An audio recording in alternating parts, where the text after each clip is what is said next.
gentlemen, boys and girls, welcome to RaceFace.Pro and welcome to yet another round, round 6 of our LMU Championship, this time at the beautiful circuit of Fuji. Joining me in the commentary box is the Africa Sim Racing F4 champion, or challenge for 2026. So congratulations to my co-commentator, Cameron de Bastos. Cameron, welcome to Fuji.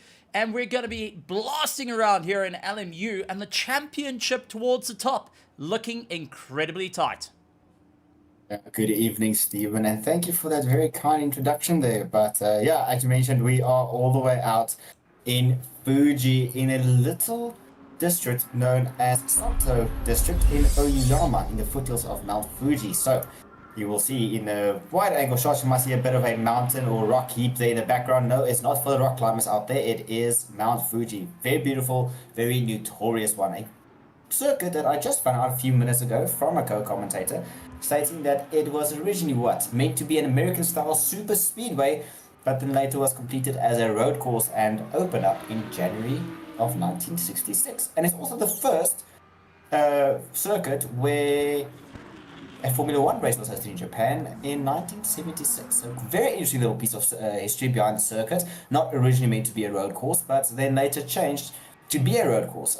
So very interesting, and it's great to see the drivers out there. And yes, Steve, you mentioned that it is quite a close battle out in the top for the drivers. Then I do believe you have the results there on your side. That's it. Just check it there.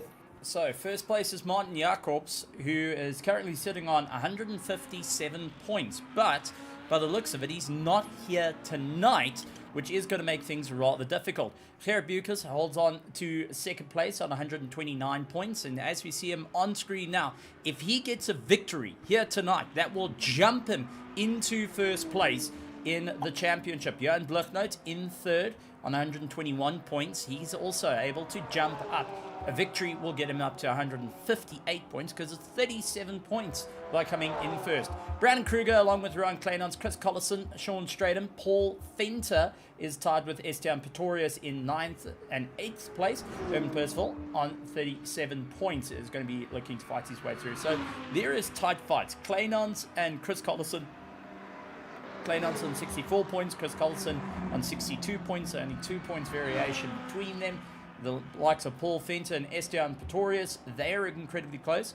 Neil Greening in 11th is on 33 points, behind Herman Percival on 37, and the list goes on and on and on. So the drivers are really looking to move forward here tonight, and I know one driver who is incredibly happy to be back on circuit is Paul Fenter. He's been happy with his progress thus far and looking to stand at the top. However, he's got a fiber problem, so he's running a hotspot on his phone. And when I inquired about it, he said, I'm just hoping my daughter doesn't want to play games.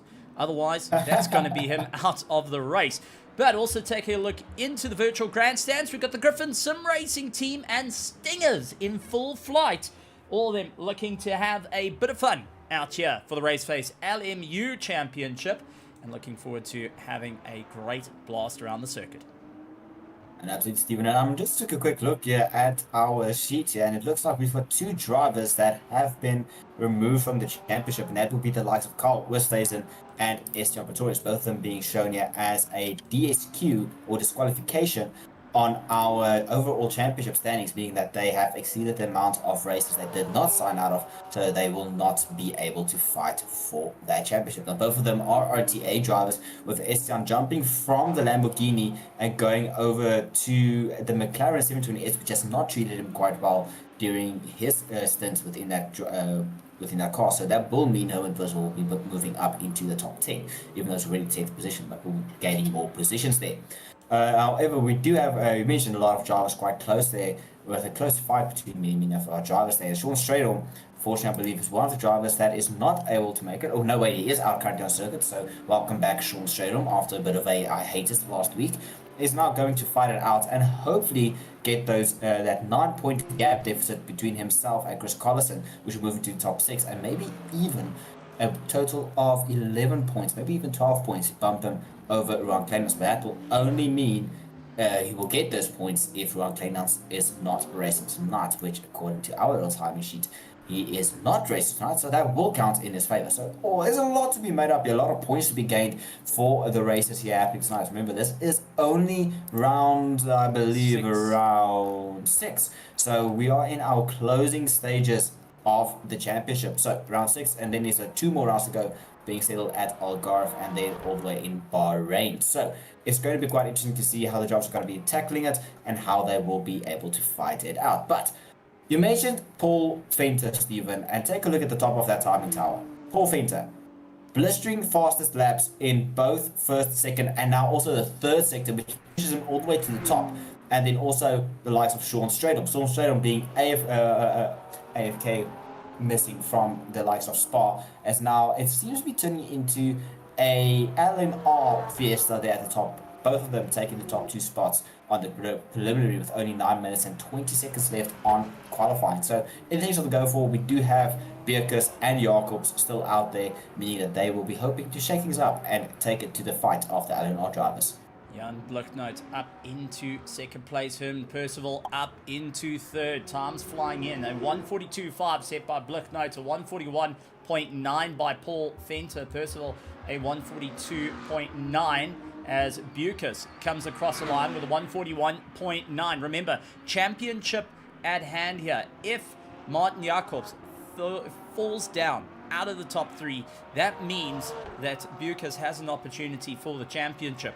However, he needs Jacobs not to finish, and Jacobs is running off a high. Last night he took the victory for the Project Vapor Evening Dash and wrapped up the championship in the 7th round, 7 out of 8 rounds. So he is their current champion for Season 3. He's taking that high into Raceface now and looking to wrap up yet another championship underneath his belt. It was his first ever championship that he's ever taken last night, and he's looking to make it 2 this time around. So Martin Jacobs has got a lot of pressure to do rather well, but also to be a debut driver in LMU and looking to take 2 championships in the first half of the year. Now, as he puts the time on the board, let's see if it's going to jump him up into 11th position, not quite where he wants to be, as Sean Stradom and Paul Venter hold on to the top. Bierkus down into 3rd. Mahath Musa, also keep an eye on this BMW, had a stellar run and has been trying to bolster himself up through the field. Came 2nd place, if I remember correctly, in the Project Vapor Evening Dash. So the Project Vapor driver looking to fight it out against the RTA team, and is a little bit further down the championship here tonight, but will be ensuring that he has a great fight nonetheless. Stanton Augustus out on the circuit in 9th position. A good time for him. Remember, Stanton Augustus, when it came to the wet, was incredibly quick to the rest of the drivers. However, race pace didn't play out. He's hoping that the alterations they've done to this car is going to ensure that he moves forward out on the circuit as well. So really trying to think a bit more out of the box, same as Kirby Turan and the likes of Kirsten Peters. 2 Porsches that had a brilliant race last time out. Oh, as Kirby gets a snap, and there is a Porsche a bit secondhand getting thrown round, and not quite how you wanted it to be seen out on circuit. So Sean Stradom, 0.7 of a second faster than his teammate Bluchnote, down into 6th position, 3rd in the championship. We're in round 6. There's 2 more rounds after this, but a victory here can secure a championship. That will take 1 race and then you're done, and that is exactly what Martin Jacobs wants to do. It's also what Bluchnote and the likes of Gerrit Bierkus want to prevent, to allow their championship to carry on moving forward throughout the season.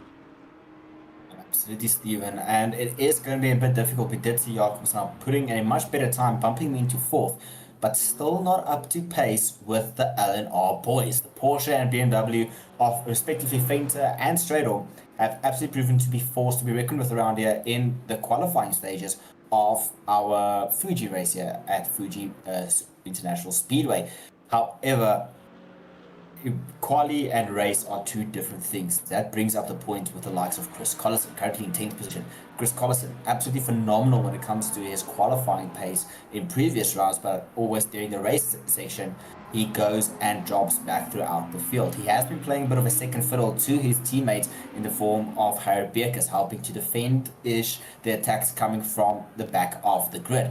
However, today, I wonder if he's gone and focused on rather climbing up the grid instead of starting in the front and then falling backwards as he is in 10th place. But there is still time for him to gain as he starts another flying lap, but giving a beautiful amount of slipstream to the likes of Mohamed Musa. Now, Mohamed Musa, a name that many of us know from the ACC side, as well as performing quite well for Project Vapor, all in the evening dash, but also here in LMU. Has taken a bit of a hiatus from our series here in RaceFace, but has come back to fight it out with the remaining few rounds to go, hoping to close a bit of a deficit. They're already showing he's got a lot more pace over Collison, taking a bit of a wider line before slamming onto the brakes before turning into the very tight left-hander. Now that is quite easy to spin out there in that little hard braking zone. However, Mathemus now just using that slipstream all the way to his advantage, but losing a significant amount of time as he is now stuck behind the Lamborghini of Chris Collison there.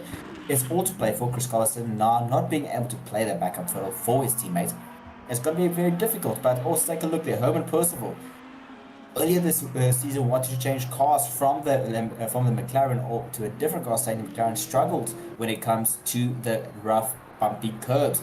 But I do think he has unlocked the secret within that McLaren. That's just not me being a McLaren 720 SE fanboy. That is me really seeing progression within the car in the hands of Herman Percival, showing what he's able to get out of it there. And take a look at the top there, Stephen.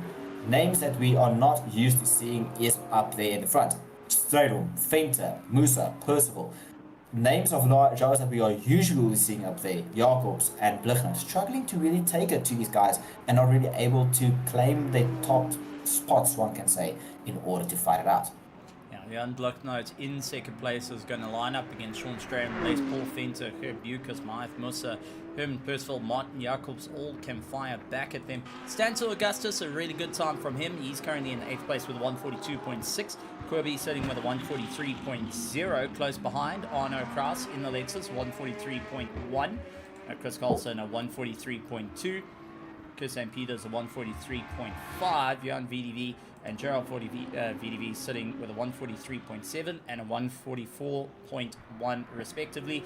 And rounding up the back, Lucas Joubert, who has been putting in time in literally every sim he can at this point, trying to see what he can do to stay out at the top of the field.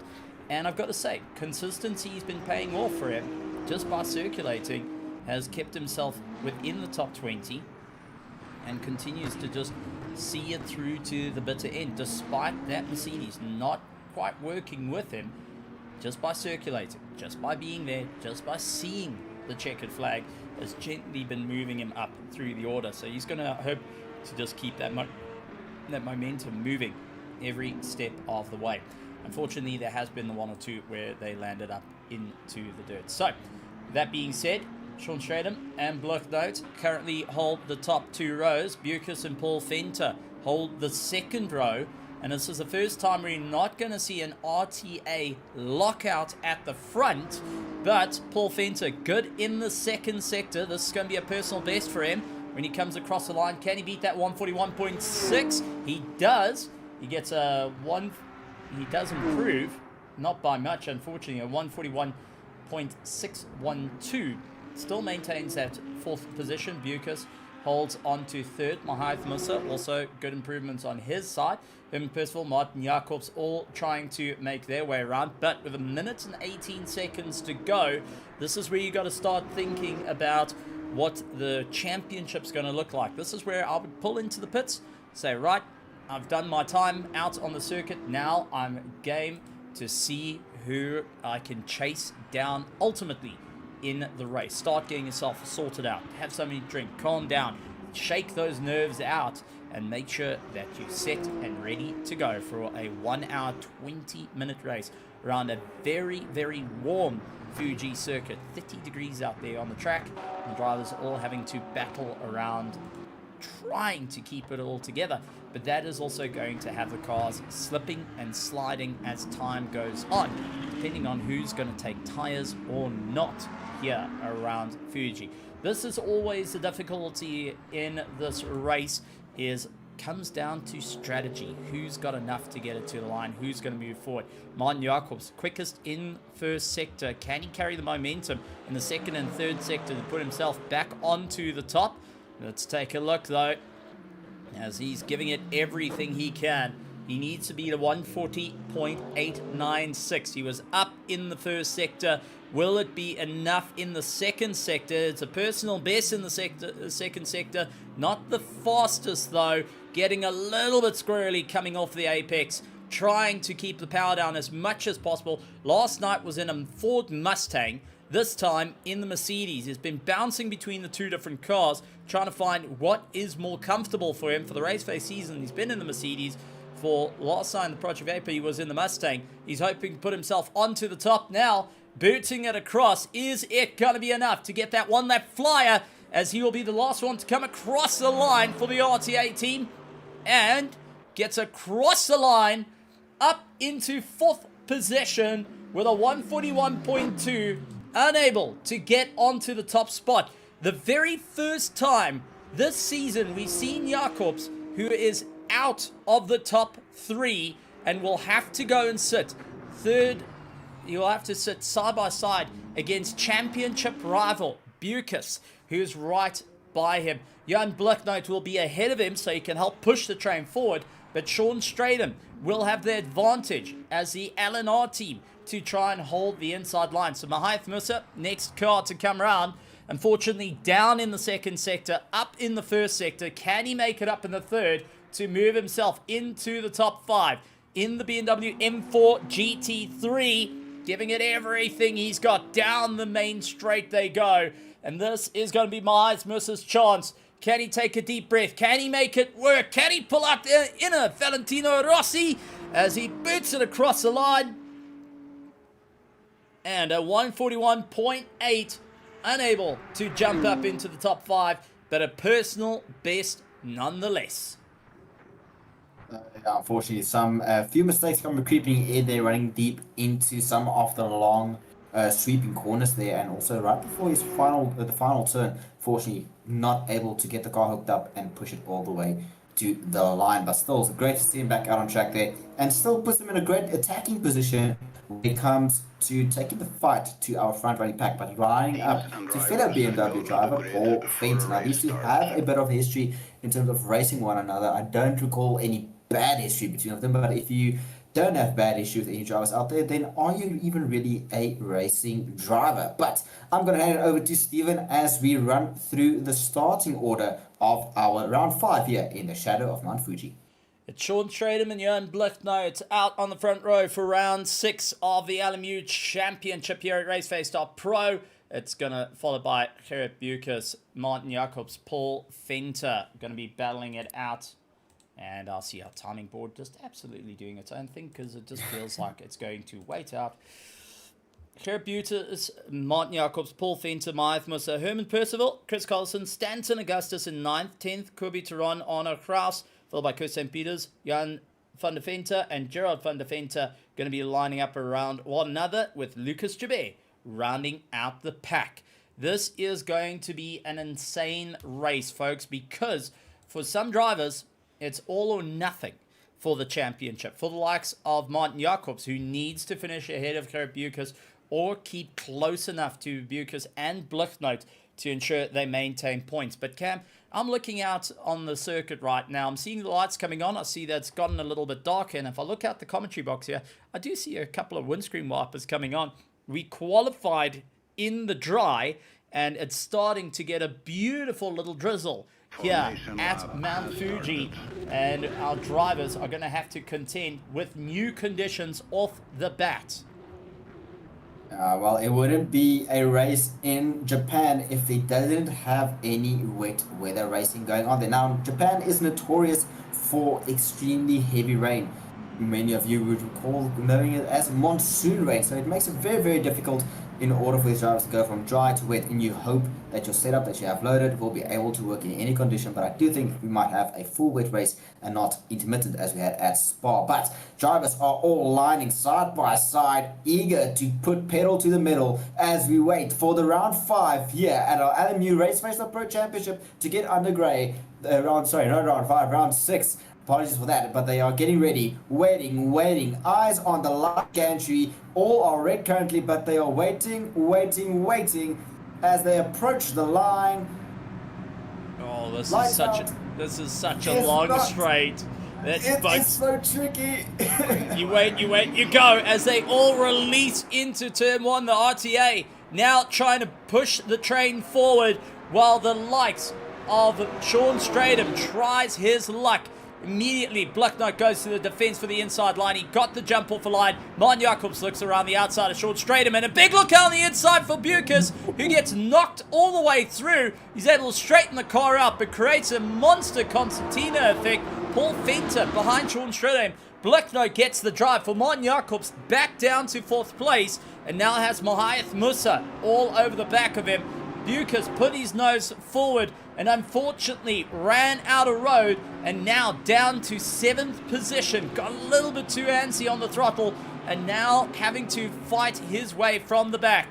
As we do see Herman Percival up on the inside of Mohamed Musa, both traveling and giving it everything they can side by side. We'll have Bucas coming back at them. Martin Jacobs all over the back of Paul Fenter. Now, Paul Fenter is going to be the wall at the moment, and having to defend as he goes middle of the circuit. Jacobs up, breaks himself, looks around the outside. Side by side they go. Sean Stratham now is the cork in the bottle, trying to defend as Paul Fenter loses out. Jacobs up into 3rd, ahead of Paul Fenter. Sean Stratham now feeling the pressure, and this is all playing out for Blucknote to accelerate and give it everything he's got to move forward. Herman Percival getting ahead of Gerrit Bucas. Stanton Augustus trying to close up the distance to them, but he's got Kirstein Peters and Chris Collison who's starting to close up the drive as well. Arno Kraus along with Gerard van Venter and Lucas going and making his way through, running out a little bit wide there, but still keeping his head in the game. But down towards turn 1 again, Sean Stratham having to defend against the Mercedes of Martin Jacobs, who is fighting for his championship. Side by side, leaning on each other. A little bit of room, a little bit of argy-bargy between the two. And it's late on the brakes with Martin Jacobs able just to go in a little bit too deep. And it's going to be Sean Stratham who gets a snap oversteer. He lost out the drive, trying to bring it back over the puddles, and now has Paul Fenter sling past the inside, hook round him, and say, right, my turn to move forward. Arno Kraus at the back, trying to move his way up in the Chevrolet. He's got Chris Collison just ahead of him. It's been chaos at the start of the race, but now drivers having to force their way up through the order. Absolute carnage there out in the front, but it is quite tricky with the weather conditions, with the likes of Martin Jacobs getting off second base in the start procedure, going out on the outside and being pushed out a bit wide. But now he has fought his way back to be right behind his teammate, the likes of Johan Blucknote. Now these two we have seen at Spa, unfortunately, coming together. There was said to be a bit of suspension failure there, but it's all PR training and everything there. But the likes of Stratham not hanging around, shooting past his teammates, leaving Paul Fenter to have to deal with Mohamed Musa there. But Martin Jacobs having a good comeback fight there. But now Paul Fenter and the likes of Sean Stratham needing to hold off the attack from Mohamed Musa, who is aiming to upset the apple cart and take the fight to the front runners and possibly interfere with a bit of championship there. Remember, Mohamed Musa has nothing to lose. He can fight whoever he wants to in order to get the best possible results for himself. He only cares about himself and his championship, not about anybody else. But RTA is pulling away from the front. Already a 1 second gap over Martin Jacobs is the likes of Blucknote, and already 2 seconds between Jacobs and the likes of Stratham. But take a look at this. Gerrit Bucas, Mohamed Musa side by side over the start finish line. Who's going to be the bravest in the brakes in these conditions? Who is going to be the best optimal line? Getting screaming. Paul Fenter gets shoved out to the side there. braking on a wet patch, on the curving, not where you want to be. Side by side, two BMW drivers. Harry Birker saying thank you very much, and leaves Paul Venter to defend against Marth Musa. Both of them getting very, very squirrely under the brakes as they go into Coca-Cola corner and then into 100R. That is the corner name. Drivers will have to be very patient on throttle. You can't just keep the throttle pinned in order to accelerate out of this corner. You have to balance it, and in wet weather it's even worse. And then hard braking into the hairpin corner, which is turn 6 and 7. That's the hairpin corner. But all that this has done has allowed the likes of Howard Percival to get closer and closer. It's going to be a race and a half for our drivers to move forward. Everyone trying to figure out what's going to be the big plan here. Mahath Musa going to be late on the brakes, trying to keep him, Percival, at bay. Sinks it in a little deep. From Herman now getting a far better drive out through the S's. Paul Venter on the back of Karabukas as they try and give it everything they can. Launching their way up the line. Oh, Mahath Musa getting twitchy, and that's Paul Venter gone for a slide. Whoa. Paul Venter stops it before the wall, but has fouled up Mahath Musa, and Herman puts his nose in and is not being shy about it. The two of them elbow to elbow fighting their way through. Herman's going to go wide, try come for the cutback onto the main straight, but just no drive on the apex as Mahath Musa slows it right down and ensures that he holds the line just that little bit more. Arno Kraus and Chris Collison, they chasing down your own VDV, and with Chris Collison getting an absolute face full of water, mining out of the way, and it looks like he's opting to dive it into pit lane to try and get himself sorted out. An early run for him into the pits compared to most of our competitors. So going to be an interesting time for everyone to move forward and everyone looking to stay within the fight. Now, for anyone that does want to know, we have got the slight audio change coming in from Cameron Bastos, and that's recently he's going through an upgrade on the system and is currently helping out by utilizing a laptop. So shout out to him for using that to come and be a part of the racing action. But we will be back with a normal side microphone coming next week once the upgrade is all put together. Well, hopefully tomorrow night. But Arno Kraus, Jan VDV fighting it out. Kraus for Team Tryhard, trying to get onto the inside of Jan VDV, not having an easy time out there. Mahath Musa and Herman Percival, they continuing to keep the fight between one another. Bluff notes, Martin Jacobs, Sean Stratham, unfortunately opening up the distance to one another and to the rest of the field. So it's going to be a long race for them just to try and keep it all together. Herman tries to look up on the inside, can't quite get his nose forward, battling behind the BMW. We'll have to see what he can do. As we see, this is Kirsten Peters coming out of the pits, and Chris Collison, who's gone right back into the box. So Chris Collison retiring the car along with Paul Venter. Paul Venter out of the race despite no damage due to the spin he had. Has opted enough is enough. There's too much going on during the course of the evening, and he's going to rather go and battle it out. So Herman Percival, Mahath Musa fighting it out. Arno Kraus and Jan VDV continue the battle between one another, and unfortunately 2 retirements early on in this race before our first 10 minutes is even done. We've got Paul Venter and Collison out of the run. So these are going to be an epic battle. Musa getting unsteady with Herman Percival getting even worse out there, trying to keep it all in check. So Cam, we're having a great fight at the moment, but for 2 DNFs right towards the end of this championship is a gut-wrenching blow, especially Chris Collison, who has been out on the run. He's been moving forward. These are the conditions that he seems to be a little bit more happy with. Unfortunately, the car not coming to be and having to choose to retire it here at Fuji. Yes, absolutely, Stephen. I might have fixed a bit of my audio issue on my side. Apologies for that again out in the grandstands. We have... it shows a different microphone for me compared to what it should be, but now it should be sorted. But yes, DNFs at the end of... this close to the very end of a championship is absolutely destruction for your championship hopes, or even just finishing in a certain position, even if it's top 10 or top 5, it is absolutely gone tjoef tjaf off in terms of Afrikaans. So unfortunately, that is going to be championship hopes over. It's just going to be a recovery drive for the final 2 rounds going forward, which is going to be quite tricky. But Paul Faint did say he is having some internet issues there, and unfortunately, I think rather than continuing to risk it, I'd rather park the car and go and support his fellow driver. So Sean Stradom now right in the rear wing of Harold Bierkes there, but we did see a car diving into the pits. That is one of the Porsches that can either be Peters or the likes of Tron.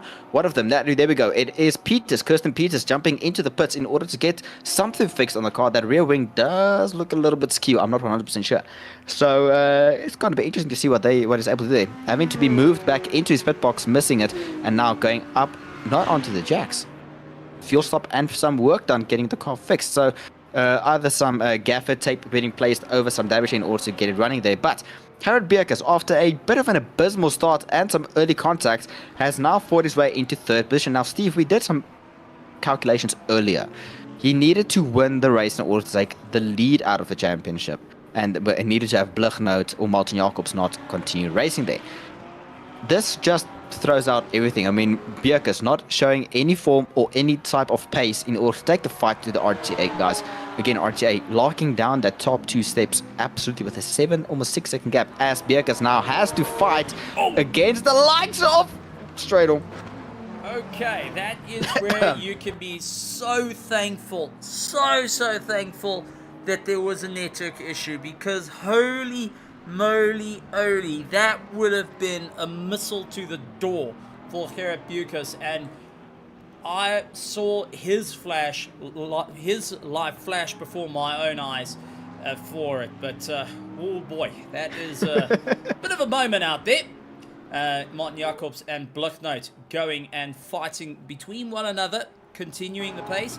Gerrit Bierkes and Sean Stradom running close to one another, and getting notes from Paul Fenter saying, unfortunately, unable to continue.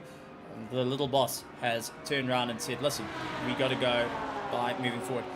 I mean, this is going to be a proper run through, and we've got further reports that the reason why Chris Collison out of the race is due to major damage to the car after Paul Fenter lost the car. So both Paul Fenter and Chris Collison took damage from the spin, and unfortunately that has retired both of them out in the early stages of the race.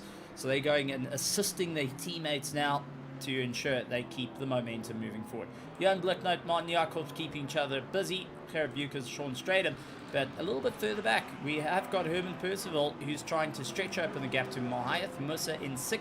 Kubi Tarrant runs in 7th position. Arno Kraus in the Chevrolet is running in 8th place. Johan VDV sits in 9th. Stanton Augustus will be moving forward. Lucas Jabert and Gerard van der Venter out in 12th position. 13, Kirsten Peters going twice into the box this race and is still keeping up the momentum, not wanting to be thrown too far down and just trying to stick it out till the very end, despite going in the box twice, able to see that Porsche through to the very end of the race.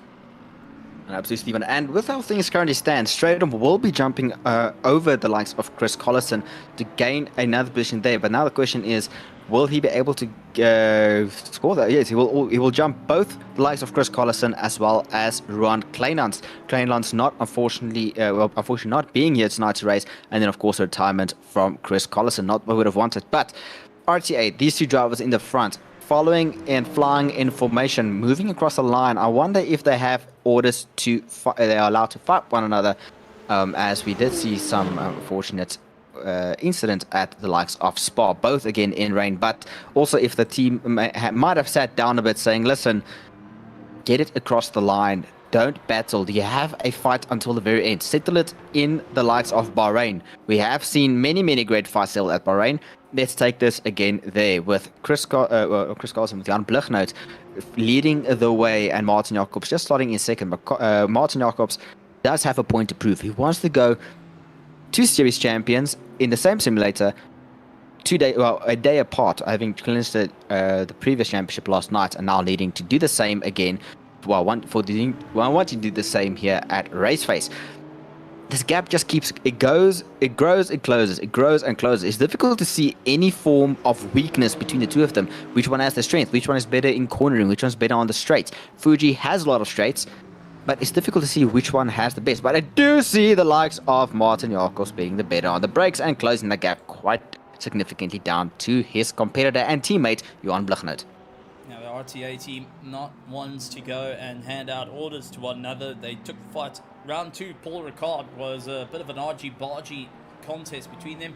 Spa landed up with Blichnout touching the inside curb through likes of Eau Rouge, which threw him into the wall. That booted him way down in the points as well. So we do get to see these odd little battles that do happen between drivers. And looking at Martin Jacobs all over the back of Blichnout, he's going to be going and pushing along. A quick flash of the lights from the two and a bit of a wobble as well from Blichnout to Martin Jacobs. Bit of talking to one another in minor movements of, hey, mind out the way, or no, we're going to keep the gap to one another. Kurt Bucas and Sean Stratham are going and keeping close to one another for 3rd and 4th position, as Sean Stratham dives towards the inside line, hoping to just find just a little bit of a wet patch as a dry line is forming up, and these tires are starting to take a hammering. They are on wets at the moment, and drivers are seeing that dry line and realizing, hold on, our treaded tires are going to start looking like airplane tires in just a few moments, and it's going to make life rather interesting, because it's not really what you want to have when your tire temperature is meant to be about 90 degrees Celsius. You start escalating it to 110, 120.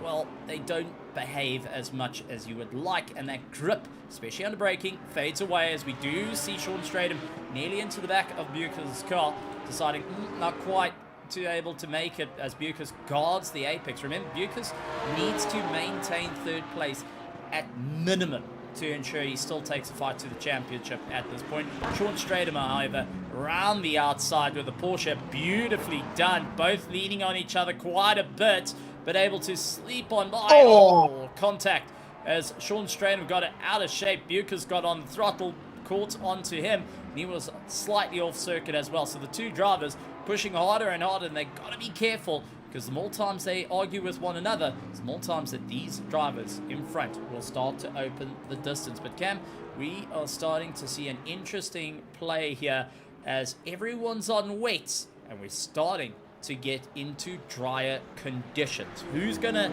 take the advantage in towards going on slicks, looking at time-wise? Who's going to be able to move forward through this race? Remember, they got to consider how much time will be lost. Sean Stratham, you could see, trying to find that bit of wet patch on the circuit with Kurt Bucas chasing him down, and we will see the guys moving forward.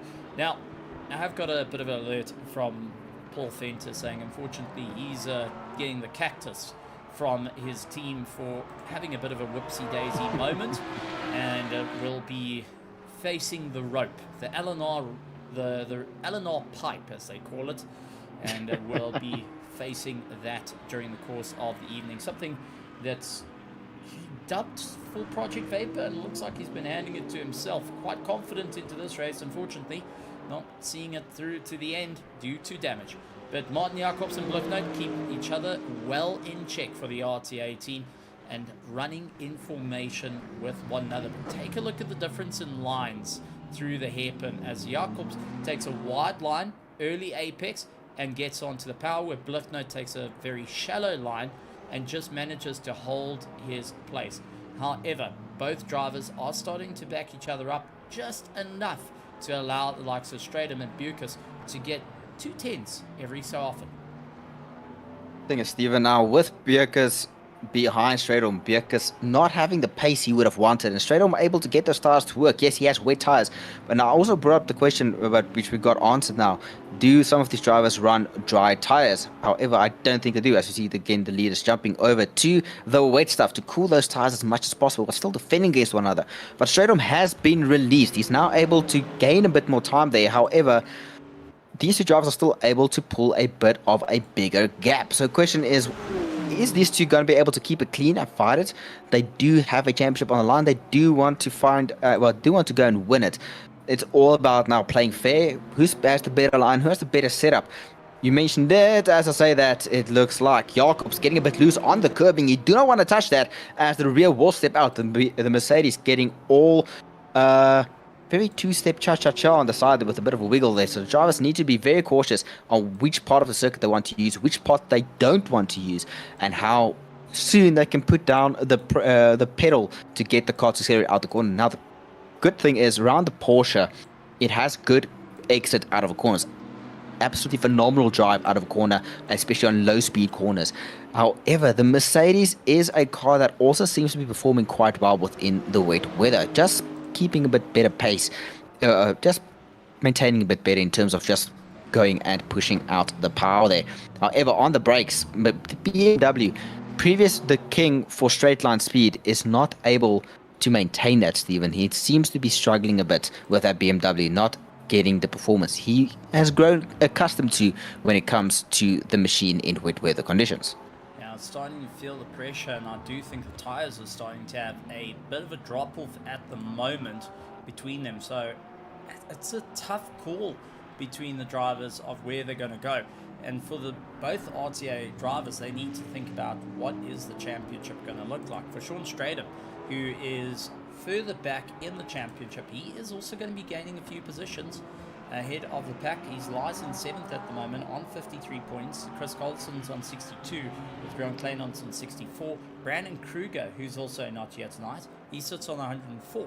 So by keeping within the top 3, he's giving himself a good bit of results to move himself forward into the race. Now, I am trying to do a little bit of math and work out in current positioning for Martin Jacobs, Gerrit Bucas, and Blucknote, with gaining the amount of time and how many points they're going to both be scoring, or all they're going to be scoring.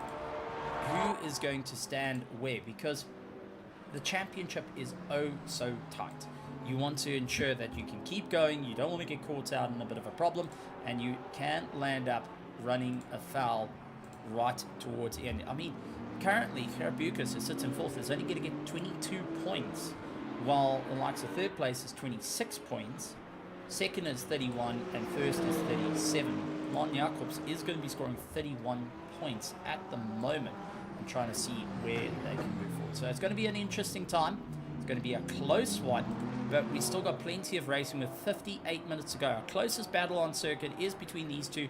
And then we've got a little bit further down, Jan VDV and Stanton Augustus. They're working to try and catch up to the rest of the field and keep close to one another. Stanton Augustus keeping himself right in the mix against Jan VDV, who sits in 9th position at the moment, who hasn't had the best of seasons, come to a stop more than once throughout this championship due to various problems, and now having to fight it out with Stanton Augustus, who's just going to bide his time, wait for the issues to come through. He knows that it has been a bit of a gremlin in that car for quite some time, and we'll be seeing what he can do to move up through the order. Now, Stephen, coming out of that final corner, Martin Jacobs was about 2/10 behind his teammate in the likes of Jan Blucknote. Over this entire front stretch, Blucknote was able to pull 5/10. Is this a bit of communication saying, listen, I am not going to attack you, we just want to continue extending that gap? We've lost quite a bit of time by attacking one another. Or is it just Blucknote, or rather Jakob, saying, listen, I close in on you quite a lot under braking. I don't want to be that close to you when you come into the first corner. It's difficult to determine what the team tactic is, what's going to happen. I mean, yes, they're teammates. You don't want to hit your teammates and take them out, but also you have a championship on the line. It's difficult to navigate. At one point, one of them has to concede a point, saying, listen, okay, you are fastest. I'll much rather just continue with the points that I'm going to get out of this. I personally think that the drivers are starting to feel the tires becoming an issue, and also that they feeling the cars are not working as adequate. I mean, it is a dry line that is forming out there, and that is going to change how the race works. So between these two, where they gain, lose, they're starting to impact on their tires. They're impacting on their fuel as well. all that comes into play and starts to run into a bit of an issue. So I've done a bit of little math, and shout out to Excel, and I think my missus would be incredibly proud that I managed to do Excel.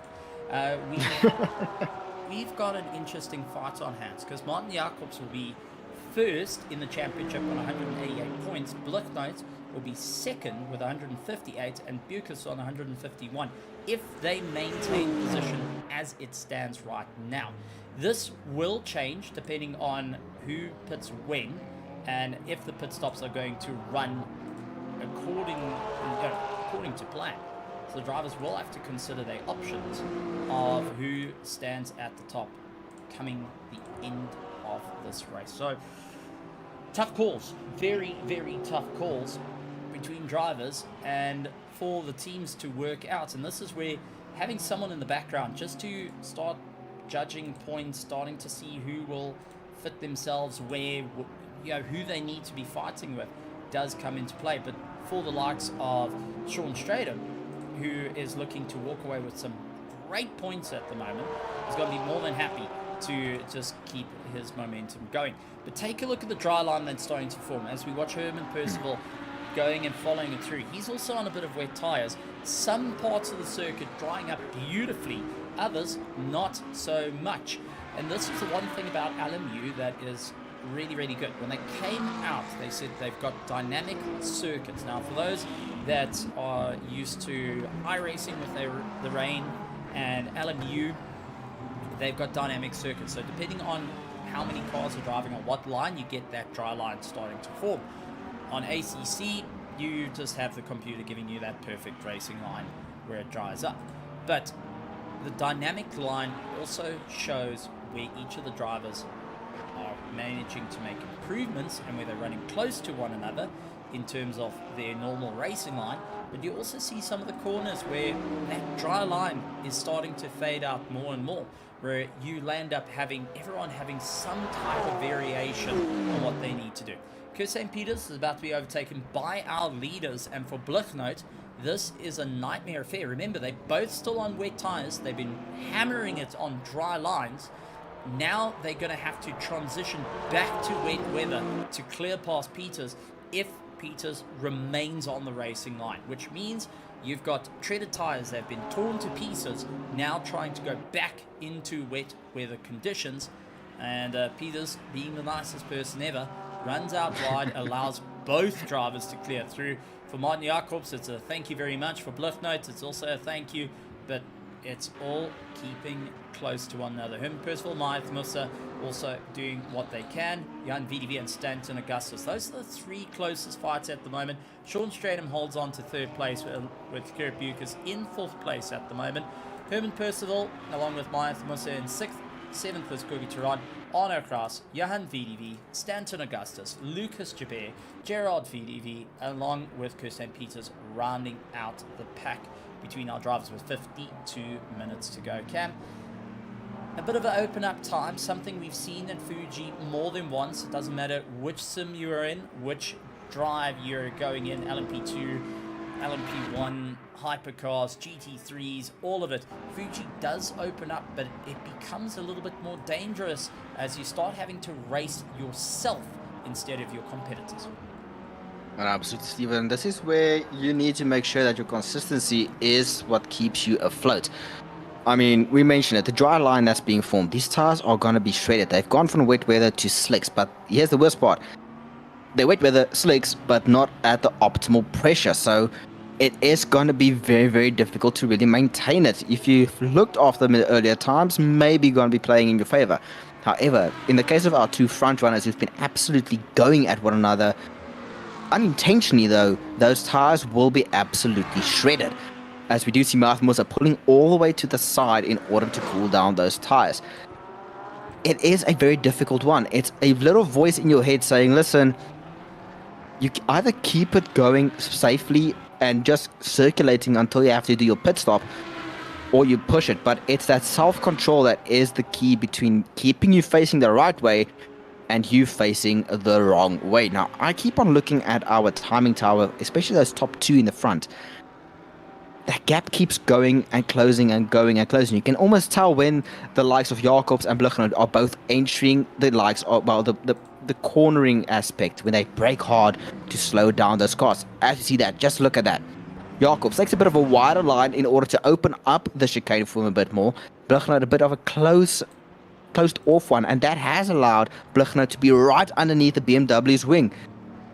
I will tell you this, Steven, teammates or not, Bluchner will be speaking in some not so friendly language as he is having to navigate, defend, but also trust the likes of Bluchner. Every time Bluchner comes closer, he sees that Mercedes logo getting closer and closer in his rear view mirror, as well as that little camera that the BMW has, as all the cars have, that shows the position of the car behind them. And if you ever had the onboard shot of the real world screens, it shows where that car is with the arrow above it, as well as a bit of a distance meter to showcase how they are going to be able to attack that. So it's a bit of a come and go, one can say. So it's definitely something that's going to keep the drivers busy. And within a GT3 car, there's a lot going on. A lot of systems you have to manage, a lot of fuel levels, you have to manage traction, you have to manage a lot of stuff. So it's a lot of stuff keeping the driver on their toes. And now add a car right behind you, along with it being your teammate, and hoping and praying that they don't go and take you both out. It's a lot of stuff that's going to be keeping in the minds of Bluchner, and Martin Jacobs just hoping not to go and take out his teammate, who is also his championship rival. We do not want a 2016 Hamilton and Rosberg incident at Barcelona again. Yeah, no, the two of them just having a bit of a brawl and seeing where they can go. Herman Percival and Mahai Musa keeping each other busy.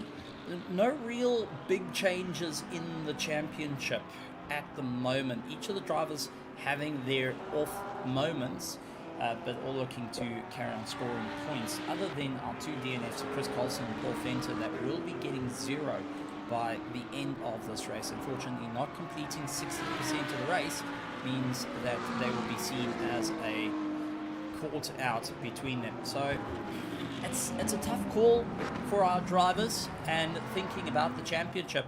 But also, I want to chuck in, when do you get these cars into the pits? When do you start considering that your tires are too far gone and not even Pet Cemetery can bring them back from the dead? And you're going to have to consider that rather soon, especially out at the moment here at Mount Fuji. Not even the magic of Fuji will be able to bring these things from the dead. So you have to consider your options. Also, remember, they've got fuel limits as well in their virtual tank and in their normal tank. They will have to consider balancing that out. Now, the reason for a virtual tank, for anyone that doesn't know, it is our virtual power. That is to ensure manufacturers all keep close with their refueling times, and also the amount of the size of the tanks as well. You do get cars that vary in the WEC rules that can carry 110 litres, others 120 litres underneath them, and go bigger or smaller depending on that. BOP comes into play, but our virtual tank ensures that the pit stops are not going to be a big factor into I can refuel faster than you. There actually used to be a big problem, and you can go back in history because NASCAR was the first one to bring it out, where they brought out a refueling rig to try and refuel the cars, and I think it was Shell that brought it out at the time. And they had their normal refueling rig, it got checked by scrutineering, it was all the happy days. Come the race day, 20 feet in the air, they had this drum to help use gravity as fast as possible to fuel up the cars. Now, in GT3 racing and in most of the racing, as we do see, Peter's bottling up Herman Percival, who tried to put his nose a bit forward with not much room to play with. Mathemus are going to take the advantage and close up the distance between the two. But yes, a 20-foot tank to sort them out. It's now restricted on the size of your actual fuel rigs. And big thank you to the Americans in NASCAR for that one. Even including right to the restrictions and fuel lines, as NASCAR, GT1, GT2, LMP1, GTP back in the 70s all used to run these quite wide fuel lines to carry even more fuel, that you can drop the tank out and you can still run the engine perfectly fine. Peter's back into the pits, third time round, and now just considering maybe a bit of slick tires to be put onto the car, as Bucher's starting to get drawn in by Herman Percival and Mahaif Musa. Little by little, these two cars started gaining on one another, and also gaining on for likes of Bucher's, who is desperate to hold on to the 22 points that will be scored for this race if he maintains 4th position. It's all a lot of different stuff. Now, and as you were speaking about the fuel tanks there, Stephen, another quite funny thing that you can mention about the larger fuel lines being run in order to put more fuel through. If you want a good example, Ferrari 2019, where every time when the sensor didn't measure the amount of fuel flow, they would push more fuel through that line in order to make the engine go more vroom. So, yeah, it's a bit more of a recent one can say, but with the restriction in terms of fuel, it does have a bit of keeping everybody as close as possible. As we can see, the McLaren and BMW, two different cars respectively, but closely following one another and hunting down the Lamborghini of Bucher's there, Stephen. But you mentioned it, now the sun is out. There's a dry line forming, and we've spoken about it at Spa. In wet weather running, you use a lot less fuel. You are more cautious. You are lifting and coasting a bit more into corners as well as into braking. So you'll be using a lot less fuel as an attempt to avoid going there. But I'm just taking a look at that timing tower in the front. That gap has gotten significantly close. Is Martin Jacobs going to get a move on? He is sticking his nose on the inside, trying to put off his teammate side by side, going through turn 1, going into Coca-Cola here, corner. Cuts across the nose is Blichnout. Martin Jacobs trying to fake a move into Coca-Cola corner into 100R. Is he going to try and make a move into the hairpin, or is he going to sit pretty and wait? I think he's going to sit pretty and wait there. Again, gets that close-up run on the outside. Flirting with track limits. This is risky for both drivers to go and take it. Now, there can be a bit of discussion. Might be a discussion between one another of, hey, let's race to keep it entertaining for each other, but the question is, both of them are taking a bit of a liberties here as Martin Jacobs up on the inside over the curbing to try and get past the likes of Blichnout. Blichnout just trying to keep the car alive, but if these two tip each other, Sean Stratham in 3rd place is not too far back to capitalize on it. So it takes one mistake between the drivers to throw themselves into problems, as Herman Percival and Mahaif Musa also having a good lunge at one another, trying to move forward. Johan VDV and Stanton Augustus up at the top, closing the distance to one another. But we're starting to see drivers getting a little bit more squirrely, getting a little bit more feisty, tired of looking at the rear tail lights, and will be thinking, what do they need to do to see it through to the very, very end at the moment. Peters back out on circuit now. I do want to see what Peters has taken. Still on mediums. No, it's dries. He switched to dries. Medium dry tires. Unfortunately, not the logo changing different color, but we can see it's an M there, Stephen. But however, we did mention, and I just on that little home straight, one thing I noticed, that gap grew again between Blichnout and Jacobs. The BMW is showing its straight line pace. That's what we have come to know from that BMW. But on the braking side, into closing of the corners, the Mercedes is just so strong. I wonder, has Blichnout played this perfect? A bit of a snap there from Jacobs, coming out of 100R and into the braking for Coca-Cola, well, for the hairpin, now getting to the 100R corner, so a very slow corner. With actually no, this is a flat out one because it's a flat out downhill run before they head to the chicane. But it works out rather well. Take a look at the braking, get right underneath the rear wing, and every time he stands on the power, the rear just not living with it at the moment. Those rear tires are absolutely hurting on the Mercedes, while the BMW is battling with the understeer through the corners, just having the nose dragging out continuously. I mean, we can even compare as we see Mahaif Musa gets the inside line on Herman Percival. No answer for the two. Herman trying to come back, but Mahaif Musa absolutely becoming a brick wall defending the line and ensuring that he can hold on to that top 5 that he's just taken. So each of the cars starting to feel it out. Now I'm curious, Peter's best lap time was a 153.1. The rest of the field sitting with a 149.1 for Martin Jacobs as he just came across the line with that fastest lap. With Blichnote a 149.4, Sean Stratham fires back with a 149.0. So the track drying up tremendously right now has gone and made them 3 to 4 seconds quicker since the start of this race. And if my way of driving works out, these tires are going to be absolutely screaming in pain, and it takes one mistake because there is not enough grip to protect you once you get the slide. And Martin Jacobs nearly running into the side of Blichnote.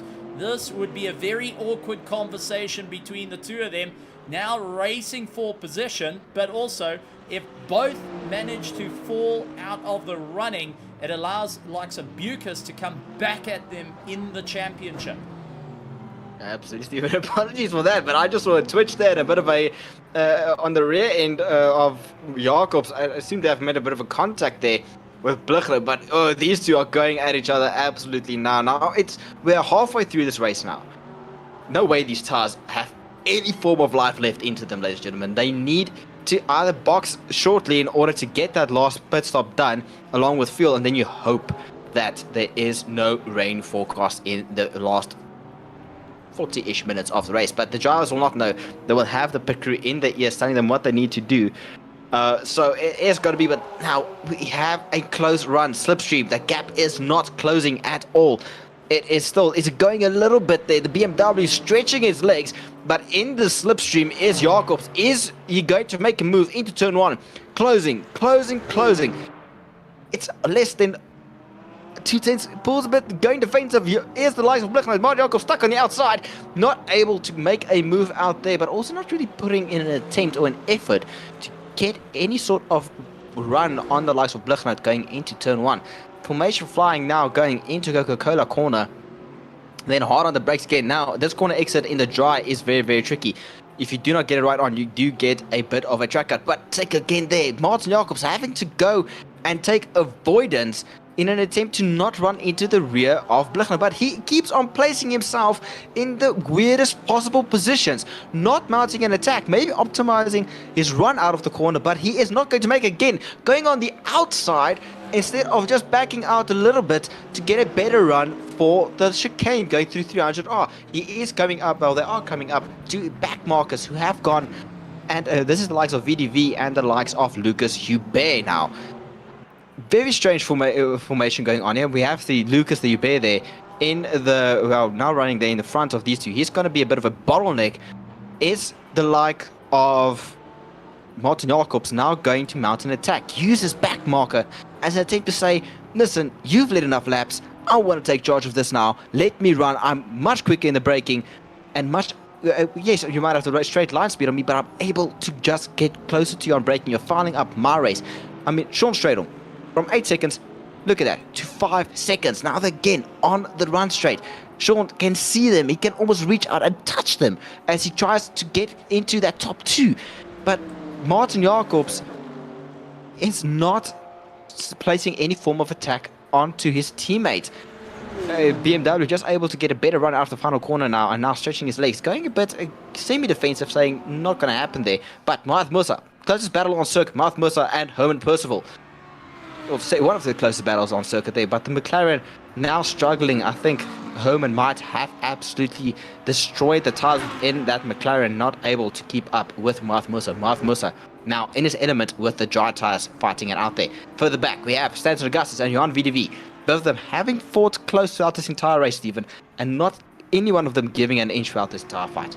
Yeah, that's it. And I'm just taking a look at the time. Sean Stratham, fastest lap time of the race, 148.2. Getting quicker and quicker, and is actually sitting 2 seconds quicker than both these cars. Martin Jacobs and Blichnote are costing each other, going of 1.5 to 2 seconds at this point. So Sean Stratham has been moving up and up and up as Blucknote managing to get into the high fifth, is getting into the 50s as Lucas Joubert going and lining right out of the way at the moment and having to rejoin. But Jacobs and Blucknote, they're battling. Their times are taking a hammering. Both drivers are feeling the pressure. And if we even bring up their onboard box, just to give us a bit of an idea of what's happening out on the circuit, and just remove our timing tower, take a look at down flat to the back, and there's the NRG, the energy remaining on Martin Jacobs' car, getting less and less. He's trying to gain a bit of time, 237 kilometers, 245, fifth gear all the way through, trying everything he can, but the energy is running out. You can see how hard he's having to stab the brakes to slow the car down. If you take a look at Blucknote's car, his energy is also running a bit short. Both drivers starting to hammer on with one another, both drivers battling with virtual energy, and they will have to start to consider their options. So is Sean Stratham, who hasn't been keeping in the tow, and you can already see how much he's actually dropped in terms of virtual energy. So his pit stops are going to be thought about. Philip Lucas in 4th place, also into the orange. Mahayath Musa along with Herman Percival, actually having a little bit less than Mahayath Musa. Corby Turon sits a little bit down in 7th. 8th place is Arno Kraus. Everyone's starting to run into the danger zone of when they're coming into the pits, and we've got Stanton Augustus, who's gone through the pits. There's Gerard van der Vente. He is still 1 in the green. Stanton Augustus coming out absolutely fine, and Peters also looking good. So the 2 drivers that opted to bail into the pits early on now will be racing to the end, as we do see Kirstein running out wide, and that's going to allow our leaders to just come sailing around. Sees Peters parked off to the side saying thank you very much. That was kept nice and clean, but who has got enough in the tank to go that extra lap? Where's the undercut going to start coming in for the likes of Jacobs, Blucknote, Stratham, Bucas, Musa, Percival, Kubi Turon, Arno Kraus, Johan VDV, Lucas Joubert, who still need to get themselves sorted out. And remember, they're all running on wet tires as well. Each of the drivers going that extra mile on the tires, and for the super speedway that has been used to test the Michelin Dunlops. Oh, big move there, as it was nearly a prang, but it's Blucknote who's gone out wide. He's absolutely gone flying and sailing off into the distance. Jacobs up into 1st, now has been chasing down, will get chased. Sean Stratham sets fastest lap time of the race with a 1:47.6 on that last lap, and has closed up the distance between them. Blucknote, with a critical mistake, has now allowed Sean Stratham to close in, and we have got Kirby into the pits, getting himself sorted out, leaving the rest of the pack out there. Arno Kraus going to be coming on by. Jan VDV on the other end of the circuit, not able to make a position. Lucas Joubert, Gerard van der Vente, Stanton Augustus, who we have seen gone into the pits, along with Kirstein Peters. The 2 of them are going to try and go that little bit further into the race. And with 32 minutes remaining, drivers are cutting it rather close at the moment. No, absolutely, Stephen. It has gotten quite close. And honestly, heart-in-mouth moment there for Blucknote as well, but rather for Martin Jacobs, as he had to take massive avoiding action to not go into the rear of his teammate, which in turn forced Blucknote, who was mirror watching, to run out wide, and already a second of a gap already being pulled almost by these 2. So Jacobs already having the pace, yes, unworn wet with the tires, but is able to pull already have a bit of a better run out of the corner. Blucknote not having an answer. Yes, it's not straight line, that gap going down, but is not in any shape or form of striking distance. This is going to come down to the pit stop, Stephen. Is Blucknote able to close that gap during the pit stop, or is Martin Jacobs the one going to be running away from it after that crucial mistake? Is Stratham going to be the one to benefit from this, already gaining a second over that last lap from 4 seconds to 3 seconds, and already dipping underneath the 3-second gap? It's all to play for these 2. And taking a look at the point situation, Jan Bloknout, if he remains in second place, is going to be on 152 points to Bierkus sitting on 151. Martin Jacobs on 194. That is a massive clearance between the rest of the pack. So we'll take a heavy advantage, which means if he wins this race, gets into the top 3 come round 7, he's taken the championship over the rest of the pack. So a victory here is crucial, a top 3 in round 7, and he's wrapped up the championship for Bloknout. He will be 1 point away from the likes of Gerrit Bierkus, unless Bierkus can move up into 3rd place. For any rhyme or reason, Sean Stratham makes a mistake and lands up in 4th, Bierkus will have enough to fight for 2nd place in the championship and really take it down to the wire. So lots and lots of pressure coming into play for the drivers, but Mahath Musa has caught up to the likes of Bierkus and Herman Percival as well. So Bierkus is now in threat to drop 2 more places, as we do see Lucas Joubert mounting the curb big time in the background and just testing what the ride height of the Mercedes is at the moment. Is it 121 millimeters off the ground? Well, let's test it, because the curbing is about 90 millimeters lifted. Unfortunately, not how you want to drive a GT3 car, but it is one of those things. I do suspect, though, that Gerrit Bierkus is running a bit more of a wet weather setup, as we do see him putting across the circuit. Is he trying to fake a dummy? Nope, he's crossing the white line. Is he turning it into the stippled line? Yeah, now going to do a box. Says enough of these wet weather tires. Let me go and get this sorted hard on the brakes as he goes down to pit speed. However, Stephen, take a look at that. The likes of Sean Stratham closing another second on to the likes of Johan Bloknout. Bloknout struggling to keep the car going around in circles. This has allowed Stratham already going through 100R. Sub 2 seconds. That is the gap, and that has continued to go down. Bloknout shot his tires completely. The tires has gone from wet weather to slicks and in the wrong operating window. Are we going to see the leaders now jumping into the pits, or are we going to see a bit more laps from these 3 drivers circling around the circuit? It's all now going to happen, but the energy is getting absolutely low. He has 5 stripes left, 2 of the orange, then 3 of the red ones. Red is your danger level. You do not want to go into that going into the pit stop. So drivers will have to be very mindful. All of them. Bloknout, though, has shared. No, that's Martin Jacobs. Very gentle on the throttle. Remember, he was in slipstream of his teammates, so able to save a bit more. However, has the RTA drivers used all of their tires going through the amount of battles that they've been going? Let's see if any of these drivers are jumping into the pits. No, Martin Jacobs sticking outside. Johan Bloknout also following his teammate, not pulling the trigger just yet. And I do believe Sean Stratham also sticking it out there, not going into the pits there. Well, no, Sean Stratham into the pits. Going for the undercut. Is this going to be smart? Is this going to pay off? Let's see if he has the power underneath him in that Porsche flat 6 to get the gap close out on pit entry. Is he able to fire up those tires in order to take the threat to Bloknout and Jacobs? Well, now he's going to have Mahath Musa clearing on by Herman Percival. Looks like he's going to do exactly the same. Carry on that little bit longer. Arno Kraus, who has been silently moving up through the order, is in 6th. And managing to now look towards the front. Will need to still box, however, but one driver that hasn't needing to box but will close 16 seconds up is Gerrit Bierkus, who's now lies in 7th. It's critical for him to remain in the top 3 for the championship. However, at the moment, he has got Sean Stratham in the box and not close enough to overtake Sean Stratham, who now leaves pit lane. So unless there's an issue that comes in at the end of pit lane, maybe just coming off the pit limiter a little too early, Sean Stratham has managed to secure his spot above the likes of Bierkus, and he has, because Bierkus is only coming out towards the main straight. Now Sean Stratham is heading into turn 1, so clear run between them. Jan VDV managing to come on by as Stanton Augustus follows suit. Gerard van der Venter and Lucas Joubert into the box. Both drivers trying to get themselves sorted out during the course of this race.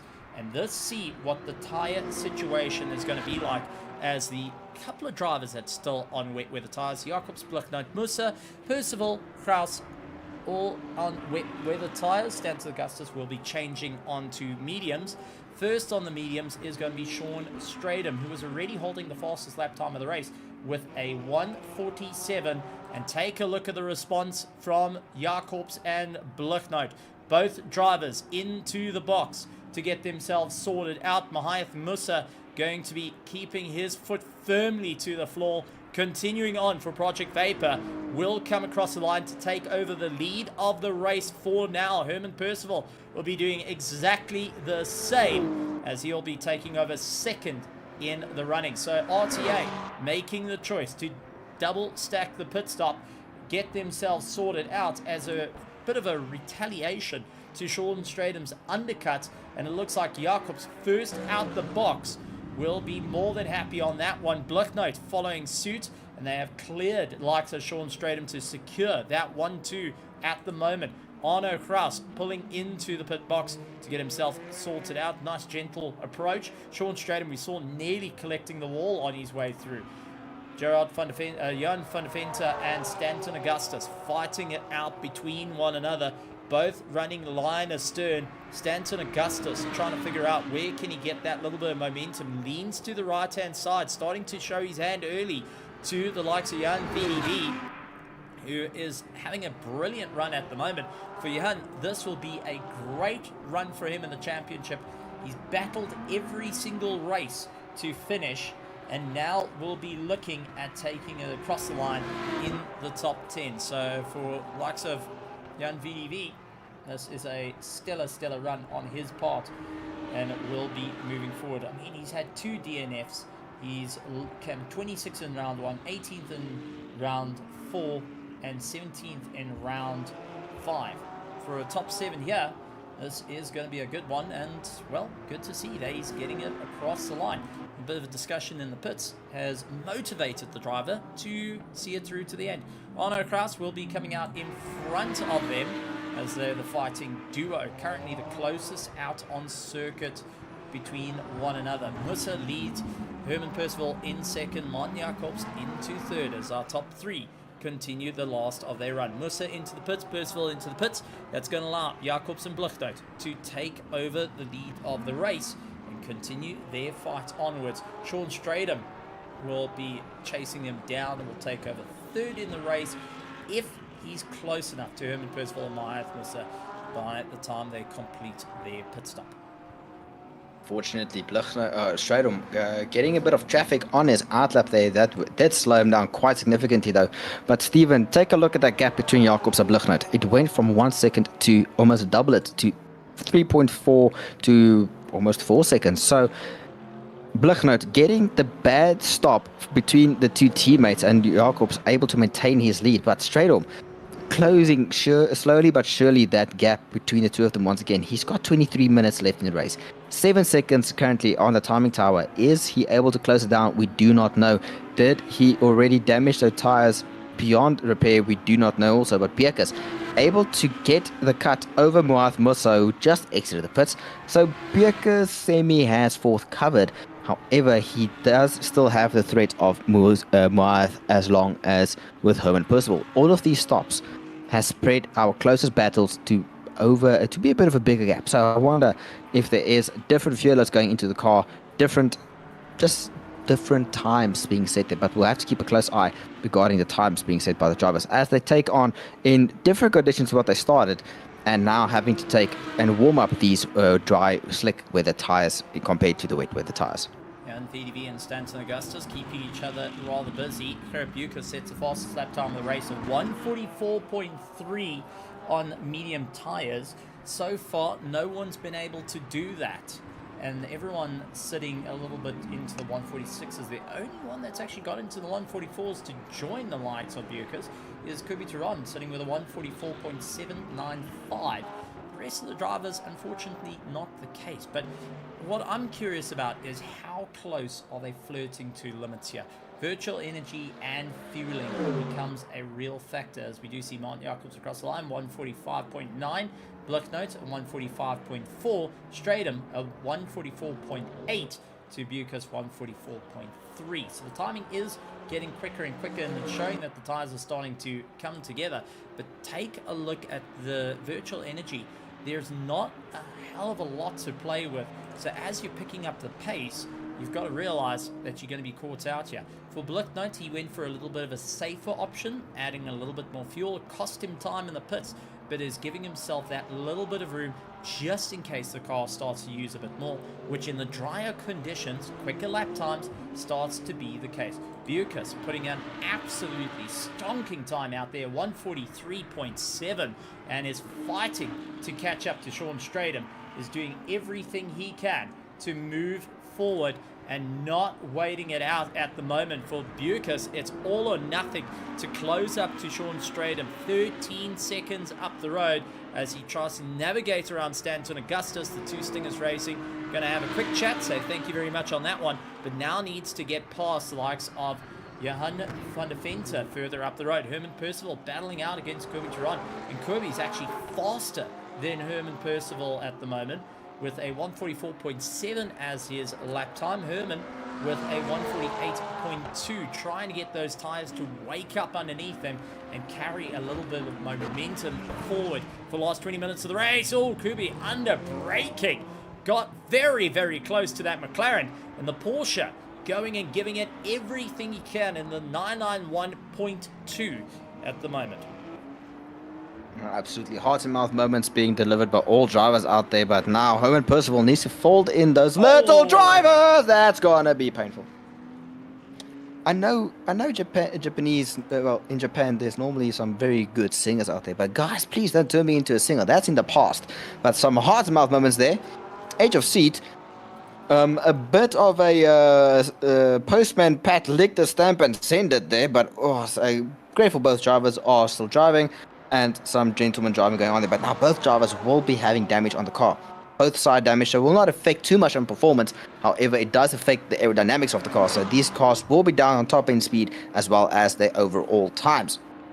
Johan Blicknote already closing the gap a bit to Martin Jacobs from 3 seconds to just under, around 2.5 seconds. So something that BMW has woken up. He's able to maybe realize, listen, I have a bit more fuel, I can push a bit more, where Jacobs might be a bit more precarious because he did have less fuel in the car. Might have still been using a bit of wet weather running data to order to calculate his fuel percentage that needs to be added. However, Stratham not having a response to any of the two front runners now still keeping a solid 6.36 second gap to the close competitors. But Bucas is smelling the chance to attack, putting in time after time, fastest lap time as best as he possibly can, making use of the dry tires as well as the package that has been given to him by his team for that Lamborghini Huracan Evo 2. Take a look at these two again. Herman Percival, Kirby Tron closing on the braking. Kirby really brave on the brakes for that Porsche. However, the McLaren is also good on the brakes, so he needs to be mindful of that. Herman Percival having his mirrors filled and his rear digital mirror completely obscured by the Porsche Porker badge there. Now having to go defensive moves. This, now previous lap, is where Kirby Tron sainted and unfortunately collected the side of Herman Percival. Not having the greatest of battle there, but side by side, running a bit deep. Drivers now have to change the lines to what's normally had with wet weather driving compared to what they normally would run during dry weather running. So these drivers needing to change their mindset, change where they're going to brake, where they can push the limits, and also the track isn't going to be 100% optimal. So there will be a bit of a slip and slide within those within the track surface, as the oil that's been brought up through the rain now needs to be, of course, removed from the surface again. Well, Sean Stratham putting in the fastest lap time of the race is looking slick as ever with a 142.7 on that last lap. So he is properly trying to close down the distance, and he also knows that Bucas is firing back. Bucas' last lap time was a 143.6, Maeth Musa 143.4, Blicknote 143.0. So the drivers are picking up a bit of pace here. Blicknote, if a victory in hand, will be in a comfortable spot to hold on to the top four, to hold on to the second place by one single point if he finishes in second place. However, if he's able to reverse that, he's able to have a little bit more fun to play with, as he'll force the likes of Martin Jacobs down in the point strategy, sitting at 188 points, while Blicknote sits on 158. And for Bjerkes, who remains with 22 points at the moment, will be on 151. So no real climb up for him, but it does give Blicknote just that little bit room in the championship to go a little bit deeper, to ensure that he has something to play with at the moment. Our two closest fighters, Herman Percival is fighting back the postal service of Kirby Turon at the moment, who's been sending it lap after lap. And so far, Herman Percival was able to get a 144.2 as his best lap time. Kirby, a 143.8, or scratch that. Herman doing 143.6 on that last lap is his best. With 16 minutes to go, he's narrowly 2/10 up on Kirby for now, but doesn't seem to be as put together as Kirby through the last section of the circuit, where the Porsche is greater on the brakes. See, that last little section of the circuit is all slow corners, so the Porsche has absolutely fantastic traction coming off of them. But take a look at this. Blicknote, chowing time out of Jacobs' lead. Now able to really be almost sub 1 second. Now, are we going to see an attack from them? We will have to keep on watching as we take a look at our closest battle on circuit. Kirby Turon, Herman Percival going through 300R, flat out, then hard on the brakes for the chicane. You see the chicane there underneath the Goodyear banner there.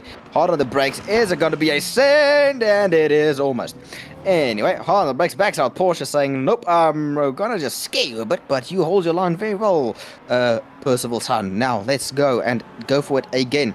Going through the little tricky braking. Now, this is a section where the Porsche is the best on traction. Very good on the brakes, very good on delivering that power from that flat six all the way to the wheels, as he can put down the throttle pedal and it just grips up and says, let's go, in all its power. There, of course, the McLaren being a bit difficult there, but now slipstream going to be the effect here, much closer than the previous lap. Who's going to be able to send it into turn 1? Is it going to be the brave brakes of Kirby Turon? Is it going to be the better brakes of Herman Percival? What is the damage on the cars? Is it suspension damage? We do not know. That's all for the teams to decide. Herman Percival able to ink out a bit of a bigger gap compared to Kirby Turon, not able to have the power to respond. Is Tron there? So having to sit pretty for next time around as they go into another lap before they proceed there. But take a look at this. Gerard VDV fighting the likes of Lucas Chabert. Now, in behind them is a car that's not fighting them. That's Arno Kraus. Arno now having to sit pretty and wait, not having to get one of his better results being taken away from them. Side by side is Gerard VDV and Lucas Chabert. Lucas backing out a bit more and giving the space to Gerard van Venter there now, and deciding better instead of attacking there. But now backing out the way, blue flag being shown there. Both drivers mining widely off of circuit to allow the likes of Arno Kraus to continue on his charge up the field with a 33-second gap between himself and his close competitor, which is the likes of Kirby Turon. Kirby and Herman once again fighting it out. Fastest lap time of the race set by Blicknote, a wide 41.8. That gets taken away by Sean Stratham as Turon Postal Services going for it yet again.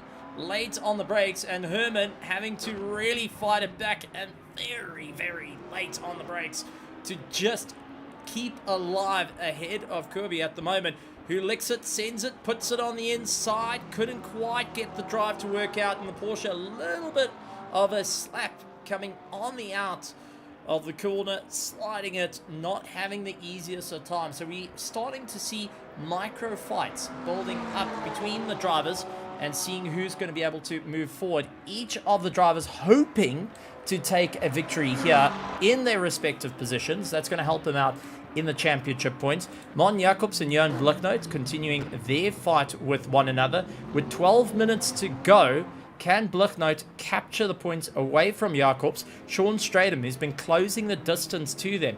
5 seconds back. Has an opportunity if these two land up brawling with one another, especially towards the end, considering Sean Stratham has been quickest out of all top 5 drivers and is continuing to stick in that battle the whole way through. So tough racing indeed, but still an option for each of the drivers to move forward. Still an option to stay in for the fight, but we keep going back to this 6th and 7th, where it's Herman Percival and Kirby who are having a stellar run on one another.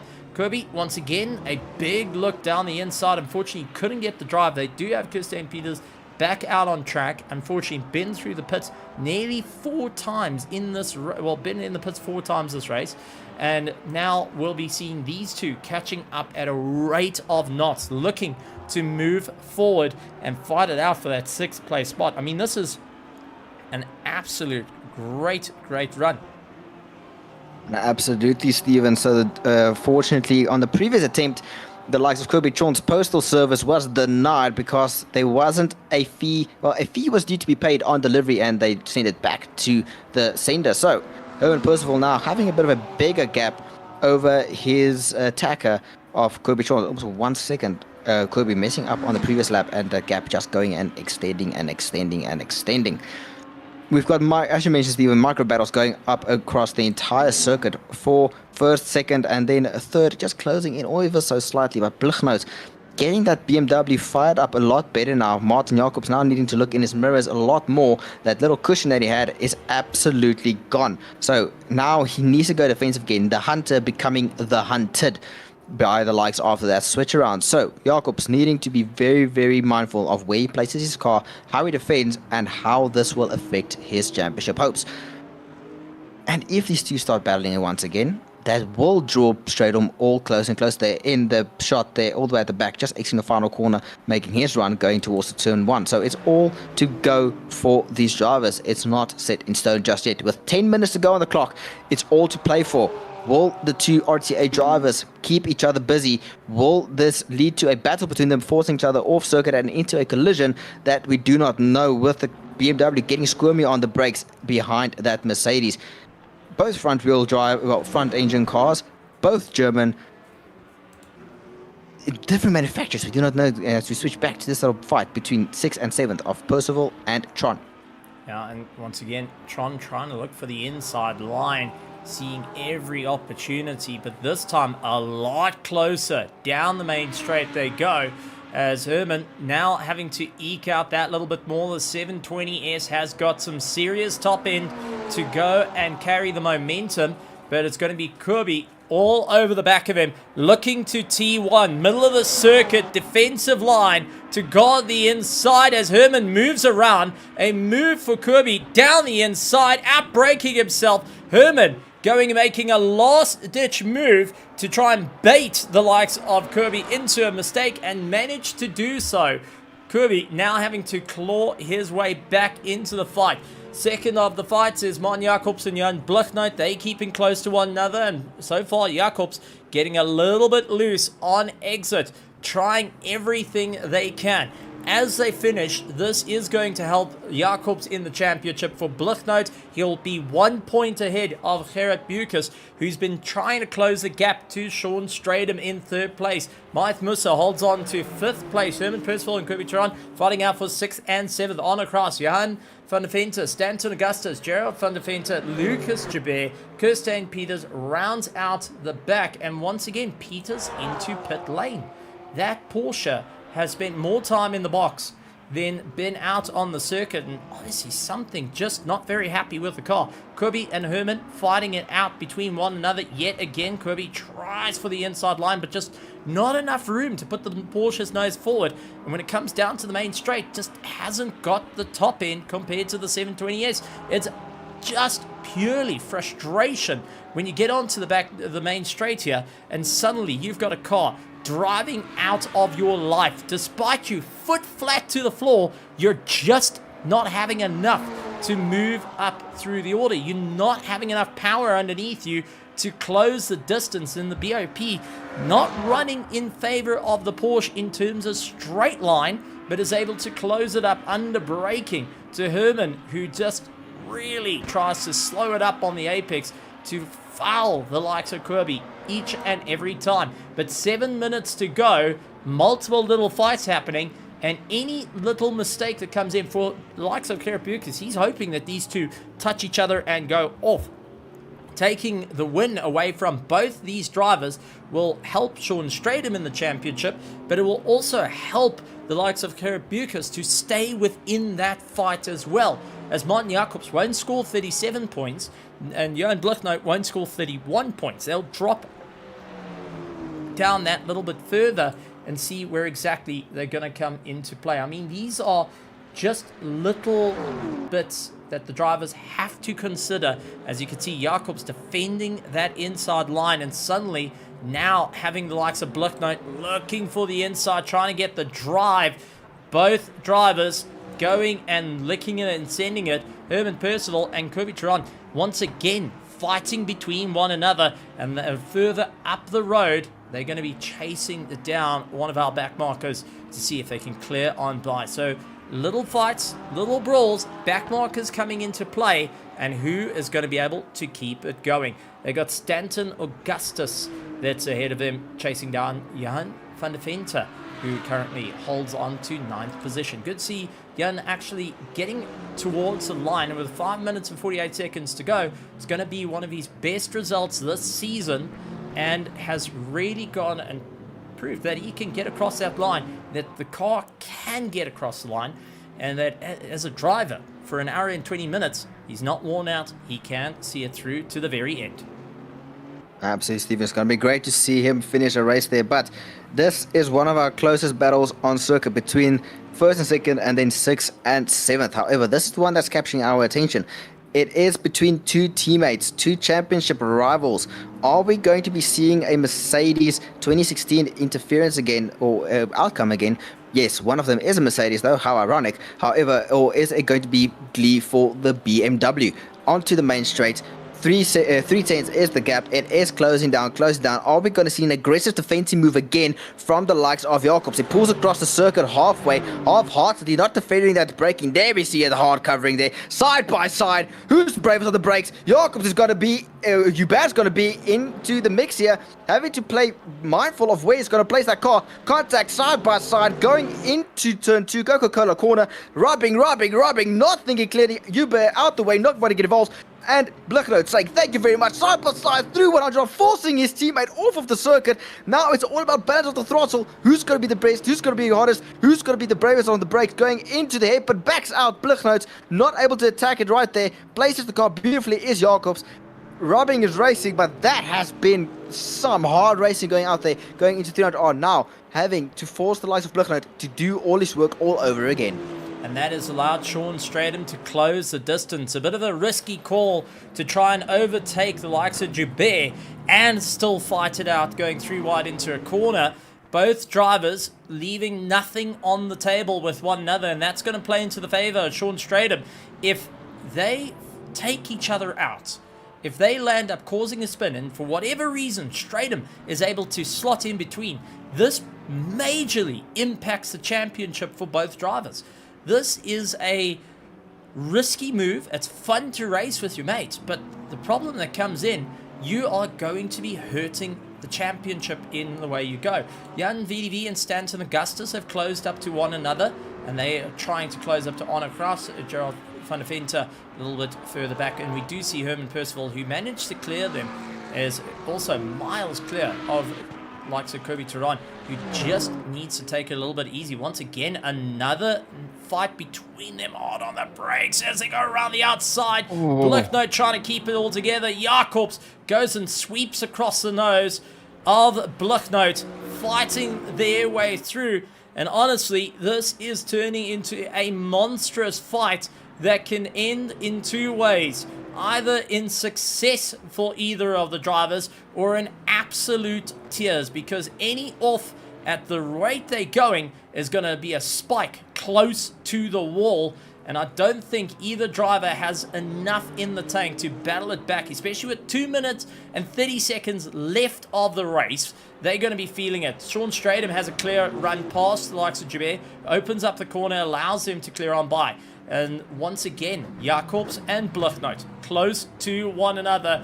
Stanton Augustus trying to also move up through the order. Jan VDV closing up the distance between them. It's just getting down to the wire. Drivers thinking what they need to do to see through to the checkered flag. Considering we're so close to the end of the championship, I mean, these are some hardcore moments between them. I mean, if you take a look, Blichnote is a champion in the world of ACC racing. He has been one of the quicker drivers in the world of ACC. He's a veteran between the two of them, and he's fighting against the youngster. Sean Stratham still holds the fastest lap time in the race at 1:41.4 here at Fuji, which is absolutely incredibly quick. But with these two drivers, you've got experience versus guts. And who's going to get the better one of it? As Blicknote swaps around, both leaning on each other. We do see Johan coming, that's Christian Peters coming into the pits. Johan VDV coming out of the pits. But our leaders now into the minute and 12 seconds, not giving an inch. Oh, there's a little bit of contact. There's contact again. They're going and just barging each other through. Got to be so careful. Yet again, contact. For Blicknote, he cannot fall. He cannot lose the ground. For the likes of Martin Jacobs, this is a heart and mouth moment, and contact between the two. Blicknote down the inside hits the side of Martin Jacobs, who is gone. He's slowed up. The back.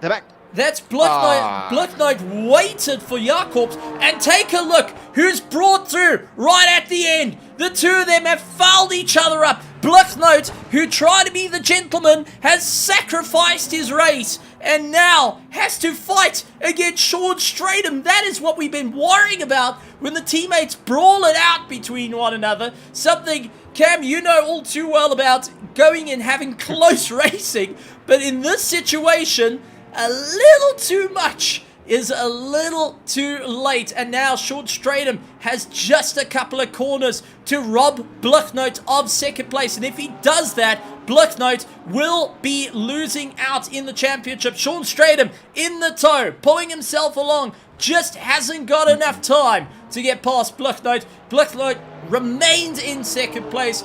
Jacobs will take the lead and take the finish. What a run between them. What a moment. Sean Stratham finishes up in third. Bucas will take fourth place with Mahayath Musa in fifth. Herman Percival will be more than happy in sixth place. Kirby Turon rounding out in seventh. Arno Kraus, Stanton Augustus, Gerald van der Venter will finish up into the top 10. He dived into the pits. Peters into the pits as well. Lucas Jabert will take 11th at the moment and has come ahead of Johan VDV at the end. Chris Colson, unfortunately, a DNF. So was Paul Fenter right at the last. But some big moments between drivers. Hard racing, but not quite where I'd be putting my racing.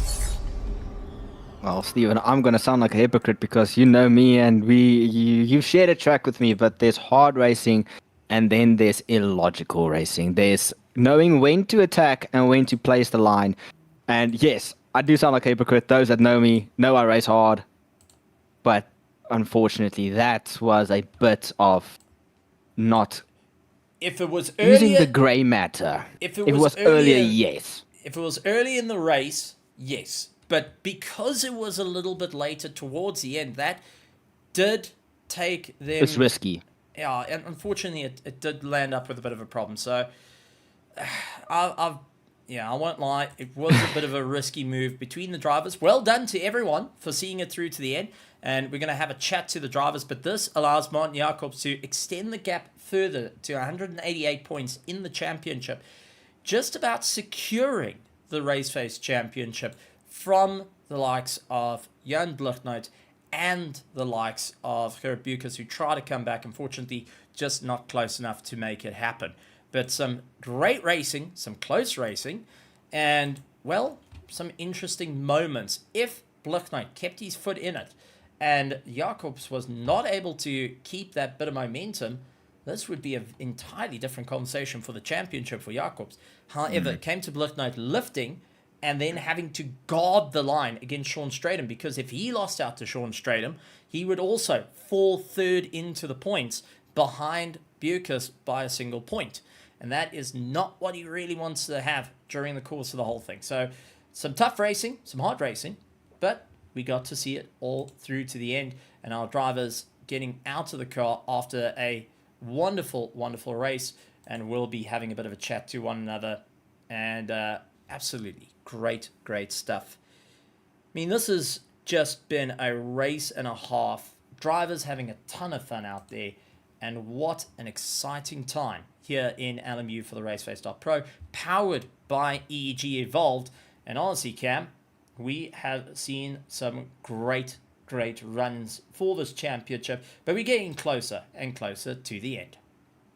Absolutely, Stephen. We've had some great racing there and some really heart-in-mouth moments and a really good racing out there tonight. So I think both myself and you need to head over to the medical center just to get our blood pressure and heart, the BPMs checked there, because everything spiked through the roof there. But from my side, and the TSC production, as well as my co-commentator, Mr. Stephen Koenig, we want to say thank you all for joining us here for round 6 in the shadow of Mount Fuji at Japan.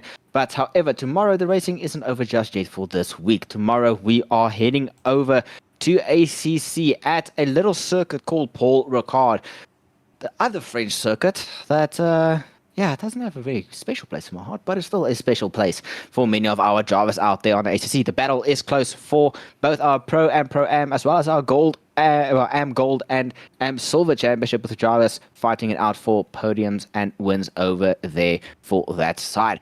So be sure to tune in. The Pro-Am and Pro Lobby will be broadcasted here on RaceFace.Pro's YouTube channel, and hopefully by my side, the Am Gold and Silver will also be out there, as the upgraded broadcasting center will be assembled by that time there. But again, that will be that for the ACC side. But next week we will be heading into round 2 of our iRacing Championship. We will be heading to apparently a very wet Nürburgring. However, the forecast and verdict is still out on that, with scattered showered forecasted for racing to be happen there on our Grand Prix, the Grand Prix circuit for Nürburgring. So be sure to join in next week Tuesday if you want to see some GT3 racing on our racing platform, and tune in tomorrow for our GT3 racing on ACC. But for myself, Stephen Koenig, and TSC Production, and everyone out here, we at the in the beautiful world of LMU and in Mount Fuji, I want to say thank you all for joining us for our LMU Championship, proudly brought to you by EG Evolve Simulator X. If you need anything sorted out for your flight and racing cockpits, please head on over there and they will hook you up with the greatest amount of support. Thank you for everybody for joining us out here. From myself, Cameron DeBastos, and Stephen Koenig, wants to say thank you for joining us, and good evening, good morning, and good night, everybody.